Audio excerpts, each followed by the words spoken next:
Tô de volta, hein? Sejam muito bem-vindos aí ao canal B7 Chips. Se você não me conhece, sou o Bruno, muito prazer. Estamos de volta então com os vídeos de análise de palpite, todo o meu planejamento para os jogos do dia. E se você ainda não for inscrito no canal, aproveita agora, já clica aí no botão inscrever-se, já deixa o seu like também nesse vídeo, deixa seu comentário, que isso vai me ajudar muito a crescer aqui, para o YouTube entregar esse vídeo e outros conteúdos aí para outras pessoas. Fechado? Então chega de enrolação, bora aí para o vídeo de palpites, de análise, todo o meu planejamento para os jogos dessa quarta-feira, dia 11 de setembro.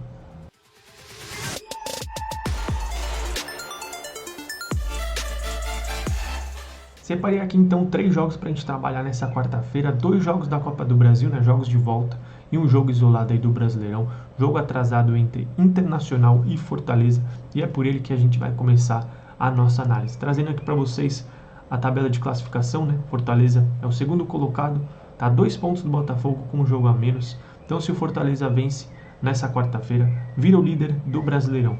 E o Internacional, em 10º colocado, está 3 jogos atrasados, 3 jogos a menos aí que o Botafogo, que tem 25 jogos, com 32 pontos. Então, se o Inter vence também, consegue estar subindo aí e chegando mais perto do G4. E é sempre muito interessante a gente ver também as notícias do time, Então, a gente pode ver aqui que o Internacional vai ter muitas mudanças aí para o jogo contra o Fortaleza, 6 mudanças por conta de suspensão. O Wesley é um dos jogadores que está suspenso, e tem alguns também que estão na seleção, caso do Borré, do Rocher e do Ener Valencia. Então a gente pega aqui a provável escalação dos times, O Internacional aí deve ir com Alário, Gabriel Carvalho, Alan Patrick, deve retornar aí no time, e o Bruno Tabata. Já o Fortaleza vem com o time que vocês estão acostumados a ver, Lucheiro, Breno Lopes, Pikachu, Pochettino no ataque. Então um time muito forte, jogando mesmo fora de casa, deve dar trabalho aí para o Internacional. Então, trazendo aqui a parte das estatísticas, eu estou num site chamado Player Stats, é um site pago, mas é um site muito interessante, muito completo para você estar fazendo a sua pré-análise. Então, separei aqui os jogos do Internacional, jogando somente pelo Brasileirão e somente em casa. O Inter venceu o Cruzeiro, venceu o Juventude, venceu o Corinthians e venceu o Bahia. Empatou com o Furacão, Palmeiras, São Paulo e Atlético Goianiense e perdeu do Vasco e do Atlético Mineiro. Então, das 10 partidas, o Inter tem 4 vitórias, 4 empates e 2 derrotas. O Internacional, que marcou gol em 9 das 10 partidas como mandante, só não marcou gol aqui contra o São Paulo, um jogo que foi 0-0, e o Inter sofreu gol em 7 das 10 partidas. Não sofreu contra o Cruzeiro, não sofreu contra o Corinthians e contra o São Paulo.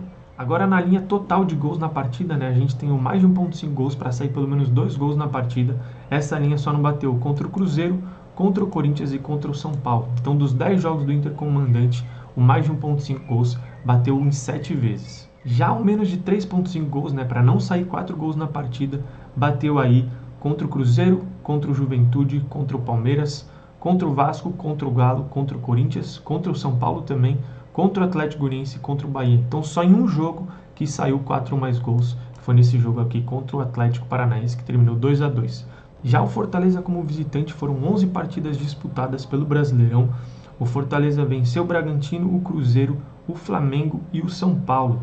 Empatou com o Criciúma, com o Galo e com o Corinthians e perdeu para o Botafogo, para o Vasco, para o Cuiabá e também para o Bahia. Então, dos 11 jogos, o Fortaleza fora de casa tem 4 vitórias, 3 empates e 4 derrotas. O Fortaleza que não marcou gol contra o Botafogo, contra o Vasco, contra o Cuiabá, contra o Bahia e contra o Corinthians. E sofreu gol aí praticamente todos os jogos, só contra o Corinthians que o Fortaleza não sofreu gol fora de casa, que foi um jogo que terminou 0-0. Na linha total da partida no mercado de gols, a gente tem mais de 1.5 gols batendo aí em 9 dos 11 jogos do Fortaleza como visitante. Só não bateu contra o Bahia e contra o Corinthians. Já o menos de 3.5 gols, para não sair 4 gols na partida, essa linha bateu em 10 dos 11 jogos do Fortaleza como visitante, só contra o Cuiabá, que foi um jogo bem atípico, teve 2 expulsões ainda no primeiro tempo para o Fortaleza, então acabou saindo 5 gols. Não vejo uma partida para muitos gols, como mostrei para vocês, só em um jogo do Internacional como mandante e em um jogo do Fortaleza como visitante, que saíram 4 ou mais gols. Então, para colocar numa dupla, num bilhete ali, eu acho bem interessante o menos de 3.5 gols para essa partida. Falando agora sobre o mercado de escanteios, a gente tem a linha do mais de 7,5 escanteios na partida, batendo em todos os jogos do Internacional como mandante, uma média aí de 11 escanteios por partida. Já nos jogos do Fortaleza a gente tem uma média ali também perto dos 11 escanteios por partida, né? 10,91. E essa linha do mais de 7,5 escanteios na partida só não bateram em 3 jogos. Contra o Cruzeiro, que saíram 6, contra o Galo, que saíram 7, e contra o Cuiabá, que saíram 6 também. Então pode ser muito interessante trabalhar ali nessa linha do mais de 7,5 escanteios para ter pelo menos 8 cantos na partida. Mas o que me chamou mais atenção aqui no mercado de escanteios para essa partida foi isso daqui, ó, escanteios no primeiro tempo. O Internacional venceu em 7 das 10 partidas como mandante, né, que o Inter teve mais escanteios no primeiro tempo. As outras 3 partidas terminaram empatado o número de escanteios no HT.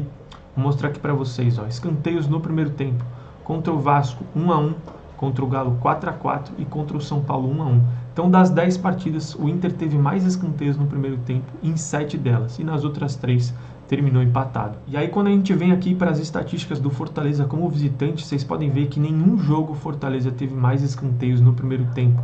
Passando aqui para vocês, jogo por jogo. Perdeu em escanteios contra o Botafogo, né, 8-1. Perdeu contra o Bragantino, 5-1. Perdeu para o Cruzeiro, 3-0. Perdeu para o Criciúma, 4-2. Perdeu para o Flamengo, 8-2 em escanteios. Para o Vasco, 3-2. Aí aqui empatou em escanteios no primeiro tempo contra o Galo, 2-2. Contra o Cuiabá, 1-1. E contra o Bahia, 2-2. Aí contra o Corinthians, perdeu também, 5-1 em escanteios. E contra o São Paulo, 7-2. Então, das 11 partidas do Fortaleza como visitante, o Fortaleza perdeu em escanteios em 8 delas. Então, eu gosto aqui bastante de uma entrada que eu já mandei lá no meu grupo também, que é para o Internacional ter mais escanteios no primeiro tempo, pagando 1,72 na Superbet. Eu vou deixar o print aqui para vocês. Falando agora então sobre o mercado de cartões, o Internacional como mandante só em 2 partidas que saíram 8 ou mais cartões. Contra o São Paulo, que saíram 9, e contra o Bahia, que saíram 8 cartões. Já o Fortaleza fora de casa só em 2 partidas também que saíram 8 ou mais cartões. Esse jogo aqui contra o Vasco, que teve 7 cartões amarelos e 1 vermelho, cartão vermelho conta por 2, então ficaria ali 9 cartões, né? 7 mais 2. E contra o Cuiabá também, que foi aquele jogo que comentei com vocês, foi um jogo bem atípico, que teve 2 expulsões para o Fortaleza ainda no primeiro tempo. Então aqui a gente contaria 2 cartões vermelhos, né? Ficariam com 4 cartões mais 4, 8 cartões. Então só nessas 2 partidas, por conta de expulsão, que saíram 8 ou mais cartões. Quem vai apitar esse jogo é o Gustavo Bauerman. Vamos ver as estatísticas dele nos jogos apitados no Brasileirão. Eu peguei aqui todos os jogos que ele apitou no Brasileirão. O último jogo que ele apitou, ele aplicou 7 cartões no jogo entre Cruzeiro e Atlético Goianiense. 2 cartões, 6, 5, 5, 8 cartões com uma expulsão, 4, 6, 5, 5, 5 cartões também com uma expulsão aqui e 5 cartões. Então é um árbitro que vocês viram aí, não costuma soltar 8 ou mais cartões, né? Só em um jogo dele que essa linha bateu, que foi nesse jogo aqui do São Paulo contra o Grêmio, que saíram 10 cartões. No mais, em nenhum jogo teve aí 8 ou mais cartões. Então eu gosto também aqui para você colocar numa combinada ou para tentar pegar no ao vivo, menos de 7,5 cartões para essa partida. Para finalizar então esse jogo, eu separei aqui o mercado de finalização de jogador do Fortaleza, uma entrada que eu gosto bastante. Breno Lopes, um dos principais finalizadores aí do Fortaleza, mesmo jogando fora de casa, ele tem uma média de quase 2 finalizações por partida, né? 1,98. O último jogo contra o Botafogo, ele finalizou uma vez, mas ele jogou numa posição diferente, que ele não estava acostumado a jogar, né? Mais pela direita, ele costuma jogar pela esquerda, corta para dentro e bate, um jogador muito bom que costuma finalizar bastante. Então nesse jogo contra o Botafogo ele finalizou uma vez, que ele começou de titular. Contra o Cruzeiro começou de titular e finalizou 2 vezes. Contra o Flamengo 1 vez, contra o Vasco 3, contra o Galo 3 também. Aqui contra o Cuiabá ele não finalizou, né, que foi aquele jogo atípico. Contra o Bahia ele finalizou 2 vezes e contra o Corinthians ele finalizou 3 vezes. Então eu gosto aqui do Breno Lopes para finalizar pelo menos 2 vezes na partida. E o próximo jogo então que a gente vai analisar pela Copa do Brasil, o jogo de volta, Corinthians contra a Juventude. Na ida foi 2-1 para o Juventude, né? O Corinthians conseguiu achar um gol no finalzinho que acaba salvando muito eles, que agora jogando em casa com o apoio da torcida. Uma vitória simples, o Corinthians já consegue ali levar a partida para os pênaltis, né? Lembrando que a Copa do Brasil não tem prorrogação, então se o Corinthians vencer por 1-0, por 2-1, a partida vai para os pênaltis. E é claro que a classificação para as duas equipes é muito importante, né? Por conta da parte financeira, a Copa do Brasil dá muita grana para quem avançar para a próxima fase. Se eu não me engano, acho que é 4,5 milhões que quem avançar para a semifinal leva. Então é muito importante, só que acredito que que mais importante ainda para o Corinthians, né? Por conta de todas essas contratações muito caras. Então o Corinthians tem uma necessidade maior aí de estar avançando para conseguir também essa ajuda financeira. Então bora lá para a parte das estatísticas. Separei aqui os jogos do Corinthians. Eu coloquei o Brasileirão também, né? Porque são duas equipes aí de Série A, então é mais interessante para a gente ter mais estatísticas para a gente trabalhar ao nosso favor. Então coloquei aqui Brasileirão, Copa do Brasil, jogos do Corinthians só como mandante. Corinthians que venceu o Flamengo, Criciúma, Vitória, o América pela Copa do Brasil e o Fluminense. Empatou 1, 2, 3, 4, 5, 6, 7, 8 vezes e só perdeu um jogo jogando como mandante contra o Botafogo. Das 14 partidas então do Corinthians como mandante, o Corinthians só não marcou gol contra o Grêmio, contra o Botafogo, contra o Fortaleza e contra o Galo. Das 14, então, o Corinthians marcou gol em 10. Já gol total na partida, né? Das 14 partidas, então, a linha do mais de 1.5 gols para sair pelo menos 2 gols na partida não bateu contra o Grêmio, que terminou 0-0, contra o Botafogo, contra o Fortaleza e contra o Galo. E vamos ver então o desempenho do Juventude jogando como visitante. Selecionei aqui tanto Brasileirão quanto Copa do Brasil. O Juventude não tem um desempenho legal, né? Só venceu o Furacão e o Internacional, empatou 1, 2, 3, 4, 5, 6 vezes e perdeu 1, 2, 3, 4, 5, 6, 7, 8 partidas. Então um desempenho muito abaixo do Juventude jogando como visitante. Das 16 partidas, o Juventude só não sofreu gol contra o Cuiabá e contra o Iguatu pela Copa do Brasil. Já o mercado de gol total na partida, né, o mais de 1.5 gols só não bateu em 2 jogos do Juventude como visitante, que foi esse último jogo aqui pelo Brasileirão contra o Cuiabá e aquele jogo pela Copa do Brasil contra o Iguatu. Então, por conta da necessidade do Corinthians já começar o jogo tendo que ir para cima, né, precisa vencer ali, uma vantagem mínima já garante nos pênaltis, mas eu acredito num jogo bem movimentado, né, o Corinthians indo para o ataque, o Juventude tendo os contra-ataques também. Eu vejo um cenário muito bom aí para pelo menos 2 gols. Essa linha que, como eu mostrei para vocês, bateu em 10 dos 14 jogos do Corinthians como mandante e em 14 dos 16 jogos do Juventude como visitante, que saíram pelo menos 2 gols na partida. Um outro cenário que eu acho muito interessante também, né, um possível cenário ali do Corinthians, vencer essa partida no tempo normal, só que a vitória do Corinthians está pagando 1,50. Então eu acho muito mais interessante pegar o Corinthians para se classificar pagando ali perto de 1,90, né? Acreditando no possível cenário, como eu comentei com vocês, do Corinthians vencendo essa partida no tempo normal. Beleza, venceu por 1 gol de diferença, a partida iria para os pênaltis. E nos pênaltis, o Corinthians tem muito mais chance de se classificar, né? O goleiro Hugo vem se destacando aí nas cobranças, né, nas disputas de pênalti. Então acho muito mais interessante pegar o Corinthians para se classificar do que pegar essa vitória pré-jogo do Corinthians pagando 1,50. É muito interessante também de trabalhar a favor dos escanteios para o Corinthians. O Corinthians que jogando em casa tem uma média bem interessante de cantos marcados, né? Quase 7 ali, 6,79. Venceu a maioria dos primeiros tempos em escanteios. E o Juventude, fora de casa, vou mostrar aqui para vocês, tem uma média também de quase 7 escanteios sofridos, 6,75. Tá pequenininho aqui, não sei se vocês conseguem ver. E o Juventude fora de casa, só em 3 partidas que teve mais escanteios no primeiro tempo. Então, pela necessidade, o Corinthians deve começar o jogo atacando. É muito interessante também de trabalhar a favor de escanteios do Corinthians. E para fechar, então, vamos comentar sobre o mercado de cartões. Quem vai apitar a partida é o Wagner Nascimento. Não é um árbitro que tem uma média tão legal assim de cartões, mas o que me chama mais atenção aqui são os cartões para o Juventude, uma equipe que tem uma média muito alta de cartões recebidos por partida, né? Uma média ali de quase 4 cartões por partida, 3,75. A linha dos cartões para essa partida ainda não abriu nas casas de aposta, mas eu gosto aqui do Juventude para ter 3 ou mais cartões, né? Mais de 2,5 cartões pro Juventude. Vamos ver quantas vezes que essa linha bateu.